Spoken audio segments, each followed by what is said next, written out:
This Christmas, there is one thing that will derail all the last 3 to 6 months of progress you had, and it will leave you feeling bloated, guilty, come the new year.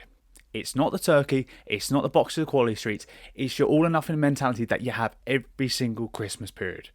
It's that small little lie in the back of your brain that says once you've ate a mince pie or two, you might as well throw in the next 3 weeks worth of progress that you may or may not make anyway, because it's going to be fucking hard, right? And ultimately, you tell yourself you're going to start again on January 1st. That's the enemy here. Because starting again on January 1st is a surefire way to undo all the last 3 to 6 months of work and mean you're chasing your tail before you even get to the start line. So I'm going to give you my exact 4-step strategy to enjoy Christmas guilt-free and ensure you start off the new year ahead or in the same position you are now, not at a massive disadvantage or setback. See, the reason we fail is because we treat our fitness like an on and off switch. So if you've ever seen a light switch, this is kind of what it's like. There's your on, there's your off. Every time we get to Christmas, anything goes wrong, you've got Christmas night outs, dues, anything like that, or you've overeaten one day, most of you just switch the off, go to the off switch, you knock it off, and you just kind of stop completely.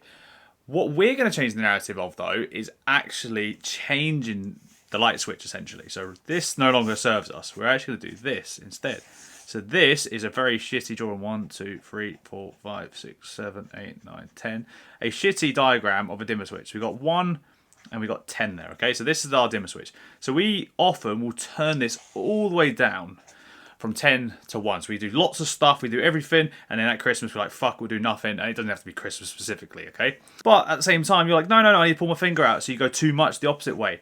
This is not how we want to think either. But we've got all this space in between this 1 and 10, okay? So just for talk's sake, we're going to go from 3, okay, all the way up to like a 7, okay? We're going to get you working in this little zone here, essentially, to do a little bit more than you would have done last year, but also stop you from fucking killing yourself and shaming yourself into going 100%. Because if you're going 100% over Christmas, you're only going to fail. You're going to burn out because of all the stress and pressure on you. But vice versa, if you go completely fuck it, I'm telling you now, January 1st will not save you because you have undone the last 3 to 6 months of work and progress. And now you've got to undo that progress before you even make any more progress in the new year. So we've got to change this entirely. So we're going to take this concept and I'm going to give you my next 4 strategies to help with this. Probably can't read that. So let's go. So first of all, we're going to set off your 72-hour switch off period. And I know I said about we're not going to do on and off, but this is really, really important because this is going to teach you how to enjoy things guilt-free. So typically I recommend the 24th to the 26th because usually these days are the most chaotic, usually before, during and after. And that's when people like to enjoy their footy, go out for drinks, go out to the pub, whatever it is. Get that out of your system and enjoy it because that's important to you and that's what Christmas is about. However, if you want to add plus a couple of days either side, that's absolutely fine. Don't be thinking this is a hard set rule. You determine this yourself. These few days are about you. There is no tracking, no expectations. Walk if you want, and exercise if you want. The point here is none of this is essential. You choose to do what you want. You eat the food you want, you walk if you want, you exercise if you want, you switch off as much as possible. This is a mental break. That is what this is for.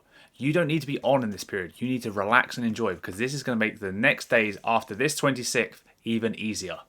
And back to the dimmer switch analogy, at the end of the day, we're maybe down to maybe a 2 down here. We're not completely switched off at this point, but you're still doing something just by allowing yourself to relax. We're not being a dick here, we're not going fuck it, we're just saying, I'm going to enjoy myself, that's it.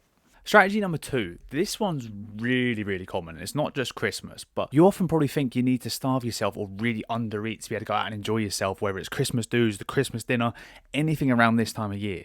Because, there's more alcohol flowing, there's more good food, and you're like, it's going to fucking ruin everything, isn't it? I'm telling you now, this is stupid. Not because you're stupid, but because everyone who's made you believe this is a fucking idiot.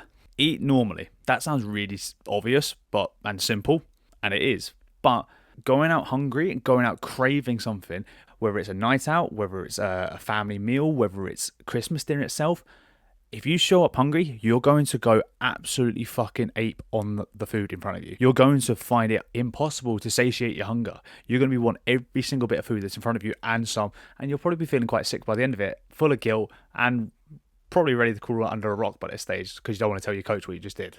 So on these days, have your normal breakfast. If you have protein oats, have your protein oats. If you have a yogurt bowl, have a yogurt bowl. Don't change what's worked until this point. And have a simple lunch. If you have a sandwich with some fruit, have a sandwich with some fruit. If you want to swap it out to a salad, that's fine. But make sure the salad is actually well built. It's full of veggies. It's got protein in there. It's actually large enough to fill you up. Only rule, when you get back from a dinner or a night out, eat as normal. Try not to maybe have the extra snacks because you probably have enjoyed yourself already. So if you like the rich teas, leave it as it is. Don't go ordering the takeaway. Don't be drinking bottles of Lucozade the next day. Just pick up as you normally would. You can't undo what was done. So don't be going in the gym either. Just pick up, eat like normal, resume as you would. As long as the night out stays the night out, it doesn't become part of the evening after you get home or the next morning, you're fine. So let's talk training for a second. If you normally do 3 to 5 days a week and you're in there for 60 plus mins, then what we're going to do is we're going to adapt this, because usually over Christmas you don't have time. You've got family visiting, you've got stuff to cook, you've got cleaning up. You actually just want to enjoy yourself and watch, the sports and stuff. So all this can get in the bin. This is your normal routine. This is not a normal period. We need to adapt and overcome. So this, 1 to 2 full body sessions a week.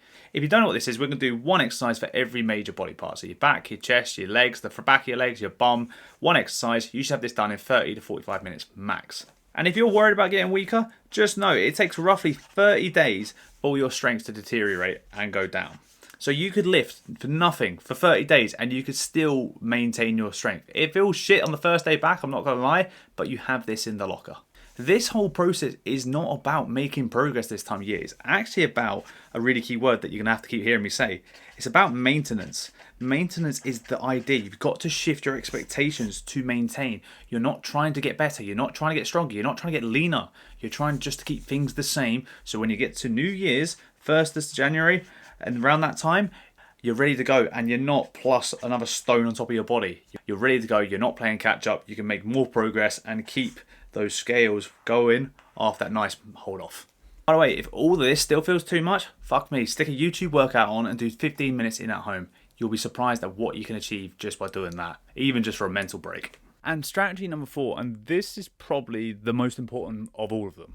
You need to be okay with turning the dimmer switch down. And you're not going to straight away. I'm not stupid. I understand how it feels to want to have control of every little detail in your life. It's how I survived for a lot of my life. But you've got to tell yourself some facts that will help this. You will not be perfect. Your weight is going to fluctuate. But if you went fuck it and did nothing, think about how much the weight would go up. Versus it will go up a wee bit now, but you've limited the amount it's gone up. Damage limitations, essentially. Expect it. Don't fear it.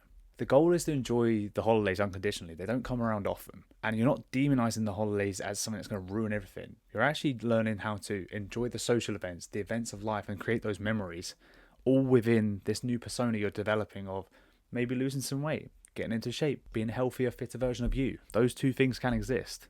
Just has to be a bit of smart planning about it. But as I said earlier, once those few days are over, get back into the routine. You don't need to be disciplined. You just need a structure and a plan and be able to implement it.